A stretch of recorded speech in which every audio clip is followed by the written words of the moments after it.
দুনিয়ার সমস্ত মানুষ সেই স্থানে গিয়ে একত্রিত হবে। সুবহানাল্লাহ। এই যে সেখান থেকে হজের বিধান শুরু হয়ে গেছে। এবার আদম আলাইহিস সালাতু ওয়াস সালাম মক্কার মধ্যে এসে আল্লাহ তাআলা তাকে আদেশ করেন, ও আদম, তুমি ইবাদত করার জন্য ঘর তৈরি করো।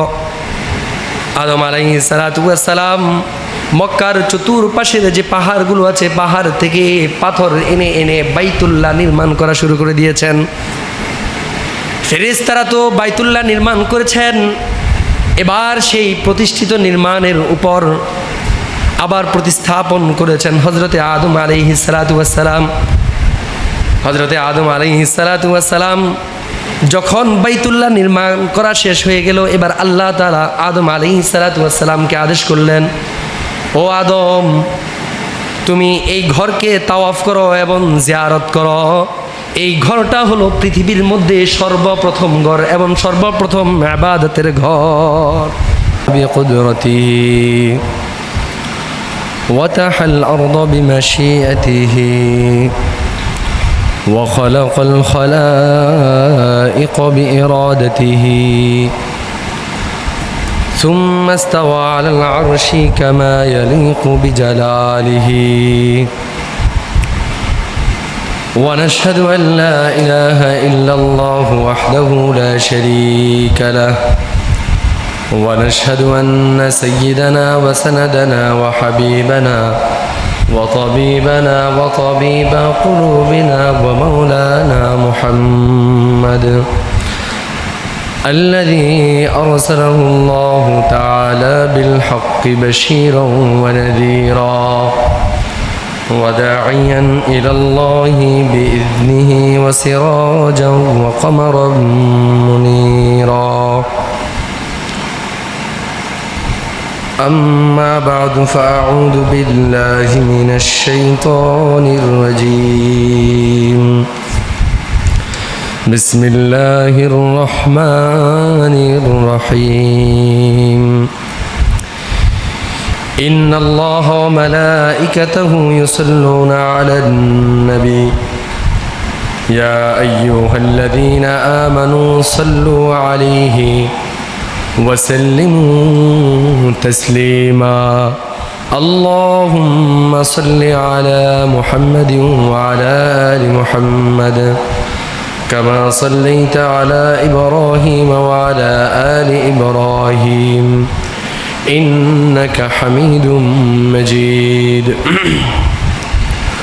اللهم بارك على محمد وعلى آل محمد كما باركت على إبراهيم وعلى آل إبراهيم إنك حميد مجيد سبحانك لا علم لنا إلا ما علمتنا إنك أنت العليم الحكيم رب اشرح لي صدري ويسر لي أمري واحلل عقدة من لساني يفقهوا قولي الحمد لله আল্লাহ পাকের দরবারে অসংখ্য অগণিত শুকর ও সুজুদ যে আল্লাহ রাব্বুল আলামিন আজকে আমাদেরকে পবিত্র জুমার দিনে মসজিদে আগে আগে আসার তৌফিক দান করেছেন। এজন্য আমরা সকলেই শুকরিয়া আদায় করি আলহামদুলিল্লাহ। মুহতারাম হাজিরিন, গত সপ্তাহে আলোচনা করেছিলাম হজের গুরুত্ব এবং ফজিলত সম্পর্কে। ইনশাআল্লাহ এই সপ্তাহে আলোচনা করব যে হজ যে ঘরকে কেন্দ্র করে আল্লাহ তাআলা তার বান্দার উপর ফরজ করে দিয়েছেন, এত বড় একটা মহান হুকুম যে ঘরকে কেন্দ্র করে দান করেছেন, সেই ঘর অর্থাৎ কাবা, বাইতুল্লাহর ইতিহাস এবং বাইতুল্লাহর মর্যাদা সম্পর্কে আজকে আলোচনা করব ইনশাআল্লাহ। এই বাইতুল্লাহ সম্পর্কে, কাবা শরীফ সম্পর্কে বলেন, ইন্না আউওয়ালা বাইতিন উদিআ লিন-নাসি লাল্লাযী বিবাক্কাতা মুবারাকান ওয়া হুদাল লিল আলামিন। আল্লাহ তাআলা বলেন, নিশ্চয়ই পৃথিবীর মধ্যে সর্বপ্রথম ঘর উদিয়া আলিন নাস, যেটা মানুষের ইবাদত করার জন্য আল্লাহ তাআলা তৈয়ার করেছেন, সৃষ্টি করেছেন, বরকত স্বরূপ এবং পুরা জগৎবাসীর জন্য হেদায়েত স্বরূপ। এই আয়াতের প্রথমাংশে আল্লাহ সুবহানাহু ওয়া তাআলা বলেন যে ইন্না আউওয়ালা বাইতিন, যে নিশ্চয়ই পৃথিবীর মধ্যে সর্বপ্রথম ঘর। তাহলে পৃথিবীর মধ্যে সর্বপ্রথম ঘর বলতে এই আয়াতের মাধ্যমে যেটা সাব্যস্ত হয়, তাফসীরের মধ্যে যেটা আসে, তাফসীরে ইবনে কাসির এর মধ্যে আসছে সর্বপ্রথম বাইতুল্লাহ আল্লাহ তাআলা ফেরেশতাদের মাধ্যমে তৈয়ার করেছেন, প্রতিষ্ঠা করেছেন। এই ফেরেশতারা কতটুকু পর্যন্ত এই বাইতুল্লাহকে প্রতিষ্ঠিত করেছেন, কিভাবে প্রতিষ্ঠা করেছেন এবং এর পরিধি কতটুকু ছিল, কাবা শরীফের যে ভিত্তি স্থাপন করা হয়েছে এটার শেষ সীমানা কতটুকু ছিল, নিচে কতটুকু ছিল, উপরে কতটুকু। নিচের সীমানা হলো তাহতা সার, একবারে 7 তবক জমিন পর্যন্ত। আর উপরে বাইতুল্লাহ কতটুকু, উপরে প্রথম আসমান, দ্বিতীয় আসমান, তৃতীয় আসমান, এইভাবে সপ্তম আসমান পর্যন্ত বাইতুল্লাহ তথা কাবা শরীফ বরাবর এক একটা কেবলা আছে। এটা ফেরেশতাদের জন্য আল্লাহ তাআলা সৃষ্টি করেছেন। একবারে সপ্তম আসমানে আল্লাহ সুবহানাহু ওয়া তাআলা বাইতুল মামুর একটা কেবলা বানিয়েছেন, সেটা হলো ফেরেশতাদের জন্য। এই ফেরেশতারা বাইতুল মামুরের মধ্যে ইবাদত করে, আল্লাহ তাআলার সিজদা করে। এবং ফেরেশতারা একবার যেই ফেরেশতা সুযোগ পায়, কিয়ামত পর্যন্ত ওই ফেরেশতা আর বাইতুল মামুরে ইবাদত করার সুযোগ পাবে না। এটা না পাওয়ার কারণ হলো যে ফেরেশতার সংখ্যা এত পরিমাণ আল্লাহ তাআলা সৃষ্টি করেছেন, ফেরেশতা অসংখ্য অগণিত ফেরেশতা। এরা সিরিয়াল ধরবে কিন্তু সিরিয়াল তারা পাবে না। সেই বাইতুল মামুর বরাবর বাইতুল্লাহ তথা কাবা শরীফ ফেরেশতারা সর্বপ্রথম নির্মাণ করেছেন। এরপর আল্লাহ তাআলা হযরতে আদম আলাইহিস সালাতু ওয়াস সালামকে দুনিয়ায় প্রেরণ করেছেন। দুনিয়ায় প্রেরণ করে আল্লাহ তাআলা বলেন, ওয়ালাকুম ফিল আরদি মুস্তাকাররুন ওয়া মাতাউন ইলা হিন। হে আদম, হে হাওয়া, তোমাদের জন্য আমি পৃথিবী সৃষ্টি করেছি। তোমরা পৃথিবীর মধ্যে নির্ধারিত একটা সময় পরিমাণ অবস্থান করবে এবং উপভোগ করবে। আল্লাহ তাআলা পৃথিবীর মধ্যে সর্বপ্রথম হযরতে আদম এবং হাওয়া আলাইহিস সালাতু ওয়াস সালামকে প্রেরণ করেছেন। আদমকে প্রেরণ করেছেন শ্রীলঙ্কার মধ্যে সরিনদ্বীপ নামক একটা দ্বীপের মধ্যে,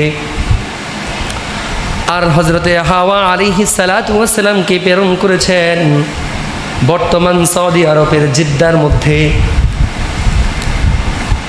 দুইজনকে দুই স্থানে আল্লাহ তাআলা প্রেরণ করেছেন, কারণ এরা ওই জান্নাতে থাকা অবস্থায় আল্লাহ তাআলার বিধানকে লঙ্ঘন করেছে। যাই হোক, আল্লাহ তাআলা যখন দুইজনকে দুই স্থানে প্রেরণ করেছেন, এবার আল্লাহ তাআলা কোরআনে বলেন, ফাতালাক্কা আদামু মির রাব্বিহি কালিমাতিন ফাতাবা আলাইহি। আল্লাহ তাআলা আদমকে একটি কালিমা শিক্ষা দিয়েছেন, অর্থাৎ আদম বেহেশতের মধ্যে থেকে যে অন্যায় অপরাধ করেছে, সে অন্যায় অপরাধ করার থেকে যাতে করে সে মুক্তি পায়, আল্লাহ তাআলা আদমকে একটা বাক্য শিক্ষা দিয়েছেন। আদম পড়তেছেন, রব্বানা যালামনা আনফুসানা ওয়া ইল্লাম তাগফির লানা ওয়া তারহামনা লানাকুনান্না মিনাল খাসিরিন। আদম আলাইহিস সালাতু ওয়াস সালাম ভুল করে এবার তার সমস্ত ছেলে সন্তানদেরকে শিক্ষা দিতেছেন, যদি ভুল হয়ে যায়, আল্লাহ তাআলার যদি যে সীমা আছে, যে হুকুম আছে, সেটা যদি লঙ্ঘন হয়ে যায়, তাহলে সেটা থেকে মাপ চাওয়ার দোয়া আমাদেরকে শিখিয়ে দিতেছেন। সুবহানাল্লাহ। এই দোয়া পড়তে পড়তে হজরতে আদম আলাইহিস সালাতু ওয়াস সালাম এবং হজরতে হাওয়া আলাইহিস সালাতু ওয়াস সালাম একত্র হলেন। আল্লাহ তাআলা আদম আলাইহিস সালাতু ওয়াস সালামের দোয়া কবুল করলেন। অতঃপর আরাফার ময়দানে হজরত আদম এবং হাওয়া আলাইহিস সালাতু ওয়াস সালামের মিলন ঘটে। বর্তমান আরাফার ময়দানে যেখানে হাজিদের একত্রিত হওয়া, এই যে বিধানটা, এই বিধানটা সেখান থেকে আসছে। কোথা থেকে আসছে? হজরতে আদম আলাইহিস সালাতু ওয়াস সালাম। আর আদম আলাইহিস সালাতু ওয়াস সালাম ছিলেন পৃথিবীর সর্বপ্রথম মানুষ। আদম এবং হাওয়া, পৃথিবীর মধ্যে যত মানুষ আসবে সমস্ত মানুষ কার সন্তান? আদম এবং হাওয়ার সন্তান না? তো আদম এবং হাওয়া যেখানে একত্রিত হয়েছেন, আল্লাহ তাআলা এবার বিধান করে দিয়েছেন দুনিয়ার সমস্ত মানুষ সেই স্থানে গিয়ে একত্রিত হবে। সুবহানাল্লাহ। এই যে সেখান থেকে হজের বিধান শুরু হয়ে গেছে। এবার আদম আলাইহিস সালাতু ওয়াস সালাম মক্কার মধ্যে এসে আল্লাহ তাআলা তাকে আদেশ করেন, ও আদম, তুমি ইবাদত করার জন্য ঘর তৈরি করো। আদম আলাইহিস সালাতু ওয়াস সালাম মক্কার চতুর্পাশের যে পাহাড়গুলো আছে, পাহাড় থেকে পাথর এনে এনে বাইতুল্লাহ নির্মাণ করা শুরু করে দিয়েছেন। ফেরেশতারা তো বাইতুল্লাহ নির্মাণ করেছেন। এবার সেই প্রতিষ্ঠিত নির্মাণের উপর আবার প্রতিস্থাপন করেছেন হজরতে আদম আলাইহিস সালাতু ওয়াস সালাম। হজরতে আদম আলাইহিস সালাতু ওয়াস সালাম যখন বাইতুল্লাহ নির্মাণ করা শেষ হয়ে গেল, এবার আল্লাহ তাআলা আদম আলাইহিস সালাতু ওয়াস সালামকে আদেশ করলেন, ও আদম, তুমি এই ঘরকে তাওয়াফ করো এবং জিয়ারত করো। এই ঘরটা হলো পৃথিবীর মধ্যে সর্বপ্রথম ঘর এবং সর্বপ্রথম ইবাদতের ঘর। তাহলে পৃথিবীর মধ্যে সর্বপ্রথম ঘর কোনটা? বাইতুল্লাহ, কাবা শরীফ, মক্কা শরীফ আছে না? পৃথিবীর মধ্যে সর্বপ্রথম ঘর কোনটা? মক্কা শরীফ। কে বলছেন? আল্লাহ। পৃথিবীর মধ্যে সর্বপ্রথম ঘর এবং ইবাদতের ঘর আল্লাহ তাআলা তৈরি করেছেন আদম আলাইহিস সালাতু ওয়াস সালামের মাধ্যমে, কাবা শরীফ। এরপর হযরতে আদম আলাইহিস সালাতু ওয়াস সালাম এই কাবা শরীফ বিভিন্ন অনেক সময় ধরে এটা চলতেছিল, অনেক যুগকাল ধরে। হযরতে নূহ আলাইহিস সালাতু ওয়াস সালামের যুগ পর্যন্ত। হযরতে নূহ আলাইহিস সালাতু ওয়াস সালামের যুগে যখন প্লাবন হয়েছে, তখন ওই প্লাবনের সাথে এটা বালুর মধ্যে ঢাকা পড়ে গিয়েছে অথবা বিধ্বস্ত হয়ে গিয়েছে, দুইটাই বলা আছে তাফসীরের মধ্যে। নূহ আলাইহিস সালাতু ওয়াস সালামের যুগে যখন এটা একবারে ঢাকা পড়ে গিয়েছে অথবা ধ্বংস হয়ে গিয়েছে, অতঃপর আল্লাহ তাআলা হযরতে ইব্রাহিম আলাইহিস সালাতু ওয়াস সালামের মাধ্যমে আবার এই কাবা শরীফকে প্রতিষ্ঠিত করেছেন। হযরতে আব্দুল্লাহ ইবনে আব্বাস রাদিয়াল্লাহু তাআলা আনহু ইব্রাহিম আলাইহিস সালাতু ওয়াস সালামের কাবা ঘর নির্মাণ করার পুরা ঘটনাটি তিনি উল্লেখ করেন। হযরতে ইব্রাহিম আলাইহিস সালাতু ওয়াস সালাম তিনার বিবি হযরত হাজরা আলাইহিস সালাতু ওয়াস সালামকে নিয়ে এবং তিনার দুগ্ধপোষ্য সন্তান হযরত ইসমাঈল আলাইহিস সালাতু ওয়াস সালামকে নিয়ে বাইতুল্লাহর মক্কার দিকে রওনা দিলেন। যখন মক্কা শরীফে পৌঁছলেন, মক্কা শরীফে পৌঁছার পর সেইখানে বর্তমান যেখানে জমজম কুয়া, এই জমজম কুয়ার মধ্যে হযরতে ইব্রাহিম আলাইহিস সালাতু ওয়াস সালাম হাজরা আলাইহিস সালামকে এবং তার সেই ছোট্ট সন্তানটিকে সেখানে রেখে দিলেন এবং তাদেরকে সামান্য পরিমাণ খেজুর দিয়ে আর এক মশক পানি দিয়ে তাদেরকে বললেন, তোমরা এখানে থাকো, আমি আমার জন্মস্থান সেই ইরাকে চলে যাচ্ছি। হযরতে হাজরা আলাইহিস সালাতু ওয়াস সালাম পিছন থেকে ডাক দিয়ে বলেন, ও ইব্রাহিম, এই জনমানবহীন এই স্থানে যেখানের মধ্যে ফসল করার কোনো কিছু নাই, মানুষ নাই, কোনো কিছুই নাই, তুমি আমাদেরকে এইভাবে এখানে কিভাবে রেখে যাবে, ছেড়ে যাবে? ইব্রাহিম আলাইহিস সালাম কোনো উত্তর দেন নাই। এইভাবে যখন হাজরা আলাইহিস সালাতু ওয়াস সালাম আবার বললেন, এবার তিনি বুঝতে পারলেন এটা হলো আল্লাহ তাআলার নির্দেশ। অতঃপর হযরত ইব্রাহিম আলাইহিস সালাতু ওয়াস সালাম বলেন, তোমাদেরকে এইখানে রেখে যাওয়া এবং আমি এখানে রেখে ইরাকে চলে যাওয়া এটা আল্লাহ তাআলার নির্দেশ। এই কথা শোনার পর হযরত হাজরা আলাইহিস সালাতু ওয়াস সালাম বলেন, যদি আল্লাহ তাআলার নির্দেশ হয় তাহলে আল্লাহ তাআলা আমাদেরকে এই জনমানবহীন এই স্থানে আল্লাহ তাআলা আমাদেরকে না খাইয়ে মারবেন না। হযরতে হাজরা আলাইহিস সালাতু ওয়াস সালাম যেখানে কোনো মানুষ নাই, যেখানে কোনো ফসল ফলাদি নাই, কিছুই নাই, সেইখানে একমাত্র কার উপর ভরসা করেছেন বলেন? আল্লাহর উপর ভরসা করেছেন, কেবলমাত্র আল্লাহ তাআলা। তিনার উত্তর ছিল, যদি আল্লাহ তাআলা নির্দেশ হয়, আদেশ হয়, তাহলে আপনি চলে যান। আল্লাহ তাআলার যে আল্লাহ তাআলা নির্দেশ দিয়েছেন, সে আল্লাহ তাআলাই আমাদেরকে জীবিকা প্রদান করবেন। সুবহানাল্লাহ। এখান থেকে আমাদের শিক্ষার বিষয় হলো সর্ব অবস্থায় আল্লাহ তাআলার উপর তাওয়াক্কুল করা, আল্লাহ তাআলার উপর ভরসা করা। রিজিক প্রদান করবেন কে বলেন? আল্লাহ। কে করবেন রিজিক প্রদান? আল্লাহ। সর্ব অবস্থায় আল্লাহ তাআলার উপর ভরসা করতে হবে, তাওয়াক্কুল করতে হবে। হযরত ইব্রাহিম আলাইহিস সালাতু ওয়াস সালাম তিনাদেরকে রেখে যখন যতই হোক তার স্ত্রী, আদরের স্ত্রী, আদরের ছেলেটিকে, সন্তানটিকে রেখে তিনি যখন চলে যাচ্ছেন, যখন কিছু দূর চলে গেলেন, এবার আল্লাহ তাআলার কাছে তিনি ফরিয়াদ শুরু করলেন, রব্বানা ইন্নী আসকানতু মিন যুররিয়াতি বিওয়াদিন গায়রি যি যারইন ইনদা বাইতিকাল মুহাররম। হে আল্লাহ, নিশ্চয়ই আমি আমার বংশধরের মধ্য হতে, অর্থাৎ হযরতে হাজেরা এবং ইসমাঈল আলাইহিস সালাতু ওয়াস সালামকে ইনদা বাইতিকাল মুহাররম, আপনার পবিত্র ঘরের পাশে, গায়রি যি যারইন, যেখানে কোনো শস্য ফসল ফলাদি নাই, অর্থাৎ ফসল শস্যবিহীন একটা উপত্যকার মধ্যে আমি আমার বংশধরকে রেখে যাচ্ছি। লিয়াকিমুস সালাতা, যাতে করে সেখানে তারা নামাজ আদায় করে।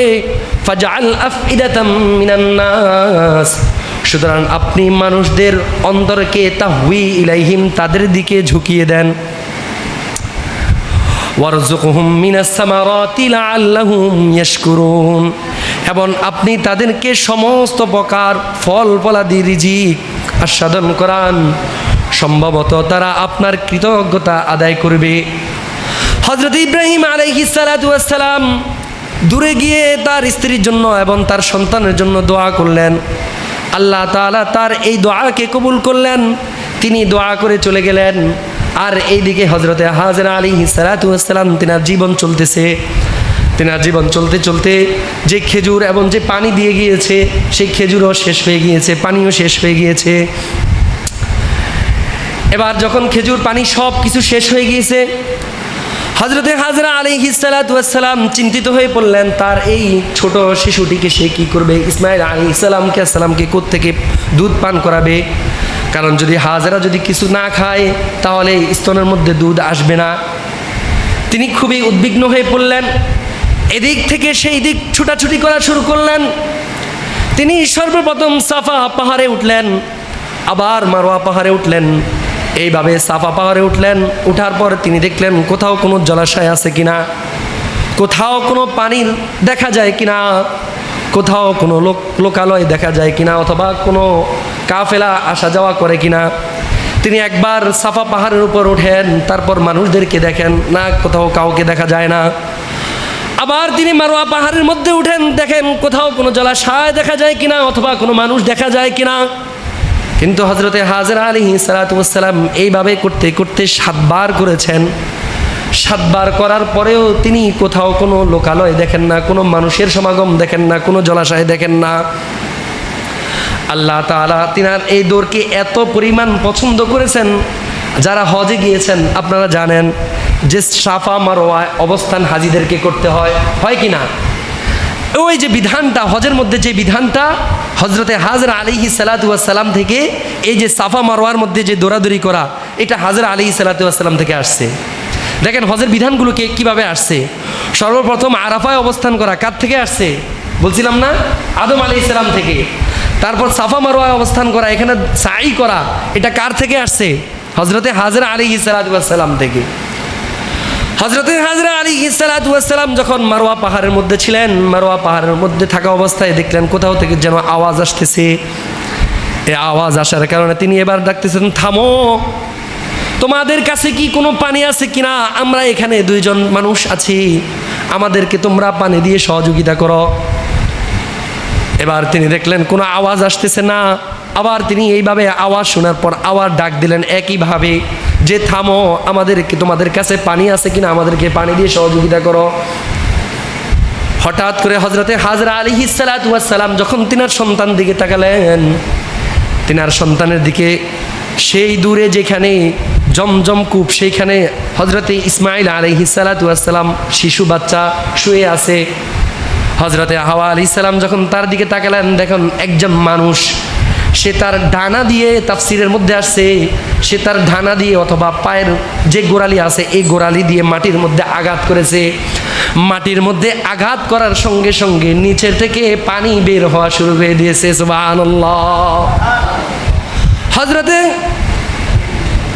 হাজরা আলাইহিস সালাতু ওয়াস সালাম দৌড়ে তিনি সেই পানির কাছে আসলেন। পানির কাছে এসে তখন সেই পানি যখন এদিক সেদিক চলে যেতে শুরু করলো, হাজরা আলাইহিস সালাম পানিগুলোকে আবদ্ধ করতে লাগলো, সব দিক থেকে পাথর দিয়ে বন্ধ করে দিল যাতে করে পানি কোথাও না যায়। এবং তিনি সেইখান থেকে এইভাবে কুল্লি করে, এইভাবে চুল্লু করে পানি পান করতে শুরু করলো। সুবহানাল্লাহ। এবং তৃপ্তি সহকারে তিনি সেইখান থেকে জমজম কূপ, যেখানে আজকে যেটাকে বলা হয়, সেখান থেকে পানি পান করলেন। এবং তিনি তৃপ্ত হয়ে তারপর হযরতে ইসমাইল আলাইহিস সালাতু ওয়াস সালামকে তিনার বুকের দুধ তিনি পান করিয়েছেন। হুজুর সাল্লাল্লাহু আলাইহি ওয়াসাল্লাম, মানে আমাদের নবী যখন এই ঘটনাটা বলতেছেন, এই ঘটনাটা বলার সময় তিনি বলেন, আল্লাহ তাআলা হযরত হাজরা আলাইহিস সালাতু ওয়াস সালামের উপর রহম করুন, যদি তিনি ওই যে জমজমের কূপের পানি যদি আবদ্ধ না করতেন, তাহলে জমজমের কূপের পানি আজকে ছড়িয়ে ছিটিয়ে এটা পুরা পৃথিবীর মধ্যে ছড়িয়ে যেত। সুবহানাল্লাহ। কিন্তু তিনি এটাকে আবদ্ধ করে রেখেছেন। এবার দেখেন যতটুকু এভাবে কোষ করে উঠায়, অতটুকু কমে আবার নিচে থেকে উঠে, মানে যতটুকু প্রয়োজন হয় অতটুকু উঠায়, আবার অতটুকু কি হয়ে যায়, পূর্ণ হয়ে যায়। আপনারা যারা জমজম কূপ সরাসরি দেখছেন, আল্লাহ যারা আপনাদেরকে তৌফিক দান করেছেন, সেখানে দেখবেন এখন তো আর দেখা যায় না, এখন তো নাকি আপনার সমস্ত ডিজিটাল সিস্টেম করে ফেলাইছে, মোটর দিয়া বা অন্য সিস্টেমে পানি উঠায়। তো আগে এরকম সিস্টেম আছিল, পানি যতটুকু অতটুকুই থাকে, যতই পানি উঠানো হোক আবার অতটুকু হয়ে যায়। সুবহানাল্লাহ। এটা কার কুদরত বলেন? আল্লাহ তাআলার কুদরত। হযরতে হাজরা আলাইহিস সালাতু ওয়াস সালাম এইভাবে বসবাস করতেছেন, এখান থেকে পানি পান করতেছেন আর তিনার জীবন যাপন করতেছেন। এইভাবে চলতে চলতে হঠাৎ করে সেই জমজম কূপের সেই এলাকার পাশে দিয়ে একটা গোত্র যাচ্ছে, জুরহুম নামক একটা গোত্র। সেখান দিয়ে যখন অতিক্রম করতেছে, তখন তারা উপরে দেখতেছে কিছু পাখি উপর দিকে উড়াল দিতেছে। তখন তাদের মধ্যে যারা বিচক্ষণ তারা বলল, নিশ্চয়ই এটার নিচে কোথাও পানি আছে, এই পানি থাকার কারণে উপরে পাখি ঘোরাঘুরি করতেছে। এবার তারা একজন লোককে পাঠালেন, দেখো এটা তল্লাশি করে আসো, দেখো সেইখানে কোনো পানি আছে কিনা। যখন তারা লোকদেরকে পাঠালো, দেখলো হ্যাঁ এখানে দুইজন মানুষ আছে, একজন মহিলা হাজরা আলাইহিস সালাতু ওয়াস সালাম, আরেকজন হলো শিশু হযরত ইসমাইল আলাইহিস সালাতু ওয়াস সালাম, এবং সেখানে একটা পানির কুয়া আছে। এবার তারা হযরতে হাজরা আলাইহিস সালাতু ওয়াস সালামের কাছ থেকে অনুমতি চাইলেন যে তুমি যদি আমাদেরকে এখানে থাকতে দাও তাহলে খুবই ভালো হবে, আমরা এখানে থাকতে চাই। হুজুর সাল্লাল্লাহু আলাইহি ওয়াসাল্লাম বলেন, হযরতে হাজরা আলাইহিস সালাতু ওয়াস সালামের মনের মধ্যে ইচ্ছা ছিল যে কোথাও থেকে দূর থেকে কোনো মানুষ আসুক এবং আমার সাথে বসবাস করুক। যেহেতু তিনি এখানে একা এবং তিনি একা বসবাস করতেছেন, একা বসবাস করতে ভালো লাগে? ভালো লাগে না। হযরতে হাজরা আলাইহিস সালাতু ওয়াস সালামের মনের বাসনা ছিল দূর থেকে মানুষ আসবে, এখানে বসবাস করবে, মানুষের মাঝে তিনিও থাকবেন। এবার তিনার মনের বাসনা আল্লাহ তাআলা পূরণ করে দিলেন। সেই জুরহুম গোত্রের লোকেরা সেইখানে বসবাস করতে শুরু করে দিলেন। এইভাবে যখন বসবাস করতে শুরু করলেন, হযরতে ইসমাইল আলাইহিস সালাতু ওয়াস সালাম শিশুবেলা থেকে আস্তে আস্তে বড় হচ্ছেন। তিনার বাল্যকাল কেটে গেল, তিনার কৈশোরকাল কেটে গেল, তিনার যৌবনকাল আসলো। এবার যখন যৌবনকাল আসলো, তার জুরহুম গোত্রের লোকেরা তাকে সব কিছু শিক্ষা দিল, আরবি ভাষা শিক্ষা দিল, সব কিছু শিক্ষা দিল। যখন যুবক হয়ে গেল, হযরতে ইসমাঈল আলাইহিস সালাতু ওয়াস সালামকে তাদের গোত্রের একটা মেয়ের সাথে বিবাহের ব্যবস্থা করে দিল। এই বিবাহ হওয়ার পর তার বাবা হযরতে ইব্রাহিম আলাইহিস সালাতু ওয়াস সালাম একদিন সাক্ষাৎ করার জন্য আসছেন। সাক্ষাৎ করতে এসে যখন তিনি ঘরের মধ্যে কোরআন আনলেন, দেখলেন তার পুত্রবধূ ঘর থেকে বের হয়ে আসলেন। বের হয়ে আসলে তিনি বলেন, আপনি কাকে তালাশ করেন?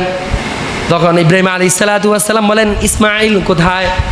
তখন ইসমাঈল আলাইহিস সালাতু ওয়াস সালামের স্ত্রী বলতেছে যে তিনি তো বাইরে গেছেন রিজিকের সন্ধানে। এবার হযরতে ইব্রাহিম আলাইহিস সালাতু ওয়াস সালাম বলেন, তুমি তাকে আমার পক্ষ থেকে সালাম জানিয়ে দিও। বলে ঠিক আছে, সালাম জানিয়ে দেব। হযরতে ইব্রাহিম আলাইহিস সালাতু ওয়াস সালাম এবার তার স্ত্রীকে প্রশ্ন করলেন, তোমাদের জীবন যাপন কেমন কাটতেছে, কেমন সুখে দুঃখে আছো? হযরতে ইসমাঈল আলাইহিস সালাতু ওয়াস সালামের সেই স্ত্রী উত্তর দিল, আমরা বড়ই কষ্টে আছি, এখানে আমরা সুন্দরভাবে বসবাস করতে পারতেছি না, আমাদের জীবন যাপন খুবই কষ্টে যাচ্ছে। এটা বলার পর হযরতে ইব্রাহিম আলাইহিস সালাতু ওয়াস সালাম তাকে একটা ওসিয়ত করে গেলেন, দেখো যদি ইসমাঈল যদি ফিরে আসে তাহলে তাকে বলবা সে যেন তার ঘরের চৌকাঠ পরিবর্তন করে। ঘরের কি পরিবর্তন করে? চৌকাঠ পরিবর্তন করে। হযরত ইসমাঈল আলাইহিস সালাতু ওয়াস সালাম ঘরে আসলেন। আসার পর তার স্ত্রী বললেন যে একজন লোক আপনার সাথে সাক্ষাৎ করতে আসছে। এবার ইসমাঈল আলাইহিস সালাতু ওয়াস সালাম বলেন, লোকটি কেমন? তখন তার বধূ সমস্ত কিছু আকৃতি বলেছেন। এবার বলে তিনি কি বলেছেন? এবার বলেন তার বধূ বলেন যে সে আপনাকে সালাম জানিয়েছে। কয় ঠিক আছে, সালাম জানিয়েছে। সে কি তোমাকে কোনো ওসিয়ত করেছে কিনা? কয় হ্যাঁ করেছে। কয় সে কি তোমাকে প্রশ্ন করেছে কিনা? কয় হ্যাঁ করেছে। কয় কি প্রশ্ন করেছে? কয়েক বলতেছে আমাদের জীবন যাপন কেমন চলতেছে। তা আমি বললাম আমাদের জীবন যাপন খুবই কষ্টের মধ্যে যাইতেছে, খুবই অভাব অনটনের মধ্যে যাইতেছে। বলে এটা বলার পর তিনি কোনো ওসিয়ত করেছেন কিনা? কয় হ্যাঁ করেছে। কয় কি করেছে? বলতেছে তিনি বলেছেন আপনার ঘরের চৌকাঠ পরিবর্তন করার জন্য। এই কথা বলার পর হযরত ইসমাঈল আলাইহিস সালাতু ওয়াস সালাম বললেন, এই কথা দ্বারা আমার যিনি ছিলেন ইনি হলেন আমার বাবা, এবং আমার বাবা ওসিয়ত করে গিয়েছেন তোমাকে পরিবর্তন করার জন্য। কাকে? তার স্ত্রীকে। কাকে? তার স্ত্রীকে পরিবর্তন করার জন্য। অর্থাৎ ইসমাঈল আলাইহিস সালাতু ওয়াস সালাম যে স্ত্রী ছিল সে ছিল অকৃতজ্ঞ। কি ছিল? অকৃতজ্ঞ। তিনি একজন নবীর স্ত্রী হবেন, তিনি এভাবে অকৃতজ্ঞতার সাথে বলে আমরা কষ্টে আছি, দুঃখে আছি, একজন নবীর কাছে আবার পেশ করতেছে। এই জন্য ইব্রাহিম আলাইহিস সালাম ওসিয়ত করে গেছেন তিনি যেন তিনার ঘরের চৌকাঠ চেঞ্জ করে ফেলে। এবার যখন তার স্ত্রীকে বলল আমার বাবা ওসিয়ত করে গেছে তোমাকে পরিবর্তন করার জন্য, এবার এটা শোনার পর তাহলে তিনি রাজি হয়ে গেল, ঠিক আছে তাহলে আমাকে আমার গোত্রের কাছে ফেরত দাও। পরে গোত্রের কাছে ফেরত দিল। বিস্তারিত ঘটনা, সময় হয়ে গিয়েছে না? 20 বাজে। আর এই কথাটা বলে শেষ করে দিচ্ছি। এবার হযরতে ইসমাঈল আলাইহিস সালাতু ওয়াস সালামকে তার জুরহুম গোত্র আবার আরেকটি কন্যাকে তার কাছে বিবাহ দিলেন। বিবাহ দেওয়ার পর আবার হযরত ইব্রাহিম আলাইহিস সালাতু ওয়াস সালাম আরেকদিন আসলেন। আরেকদিন আসার পর এবার যখন তাদেরকে সমস্ত হাল পরিস্থিতি জিজ্ঞাসা করা হলো, এবার সেই স্ত্রী উত্তর দিল আমরা আল্লাহ তাআলার কৃতজ্ঞতায় অনেক ভালো আছি, আল্লাহ তাআলার অনুগ্রহে অনেক ভালো আছি। এই কথা বলার পর এবার বলে ঠিক আছে তুমি তোমার স্বামীকে ইসমাঈলকে আমার সালাম জানিও এবং তাকে বলে দিও সে যেন তার ঘরের চৌকাঠ পরিবর্তন না করে, ঘরের চৌকাঠ যেন পরিবর্তন না করে। হযরত ইসমাঈল আলাইহিস সালাতু ওয়াস সালাম আসলেন। এসে এবার তিনি দেখলেন যে ঘরের মধ্যে মনে কে আসছে। বললেন হ্যাঁ একজন বৃদ্ধ লোক আসছে। এসে আমাদের হাল পরিস্থিতি জিজ্ঞাসা করছে। বলে তুমি কি বলছো? বলছি আলহামদুলিল্লাহ আমরা ভালো আছি আল্লাহ তাআলার অনুগ্রহে। বলে তিনি কি কোনো ওসিয়ত করেছেন কিনা? হ্যাঁ করেছে। কি করেছে যেন তিনি তিনার ঘরের চৌকাঠ যেন পরিবর্তন না করে। এই কথা বলার পর হযরত ইসমাঈল আলাইহিস সালাতু ওয়াস সালাম বলেন তিনি ছিলেন আমার বাবা এবং আমার বাবা আমাকে ওসিয়ত করে দিয়েছেন যেন তুমি যেন আমার ঘরে একবারের জন্য থেকে যাও, তোমাকে যেন পরিবর্তন না করি। এইভাবে যখন দ্বিতীয়বার আসলেন এই ঘটনা ঘটছে। ইব্রাহিম আলাইহিস সালাম তো চলে গেলেন, আবার যখন তৃতীয়বার আসছেন, এই তৃতীয়বার আসার পরেই হযরতে ইসমাঈল আলাইহিস সালাতু ওয়াস সালামের সাথে যখন ইব্রাহিম আলাইহিস সালামের সাথে সাক্ষাৎ হইল, এবার বলে দেখে সাক্ষাৎ হয়েছে। তিনি দেখতেছেন ইসমাইল আলাইহিস সালাম তীর ঠিক করতেছেন, বসে বসে তীর ঠিক করতেছেন, এমন অবস্থায় সাক্ষাৎ হয়েছে। এবার তার বাবা এবং ছেলে সন্তানের সাথে অনেক দিন পর সাক্ষাৎ হয়েছে। ইব্রাহিম আলাইহিস সালাম বললেন যে দেখো, আমাকে আল্লাহ তাআলা একটা আদেশ করেছে এবং সেই আদেশের সাথে তোমাকেও সহযোগিতা করার জন্য বলেছে। বলেন ইসমাইল আলাইহিস সালাম বলেন, হে বাবা বলুন কি আল্লাহ তাআলা আমাকে আদেশ করেছেন, আমি আপনার সাথে সহযোগিতা করব। তখন ইব্রাহিম আলাইহিস সালাম বলেন যে আল্লাহ তাআলা আমাকে আদেশ করেছেন যে বাইতুল্লাহ আল্লাহ তাআলার একটি ঘর নির্মাণ করার জন্য। সুবহানাল্লাহ। এরপরে হযরত ইব্রাহিম আলাইহিস সালাম তার নিজের সন্তানকে নিয়ে কাবা ঘর প্রতিস্থাপন করা শুরু করে দিয়েছেন। ইনশাআল্লাহ আজকের জন্য এতটুকুই থাকুক। আগামী সপ্তাহে আবার এরপর থেকে বাইতুল্লাহ কতবার নির্মাণ হয়েছে, কতজনের মাধ্যমে নির্মাণ হয়েছে, সর্বশেষ যার মাধ্যমে হাজ্জাজ বিন ইউসুফ এখন বর্তমান যে ভিত্তির উপর আছে এটা কার মাধ্যমে হয়েছে, বিস্তারিত ইনশাআল্লাহ আল্লাহ তাআলা যদি তৌফিক দান করেন আলোচনা হবে। যারা সুন্নতে মুআক্কাদা পড়ে নেয় 4 রাকাত সুন্নতে মুআক্কাদা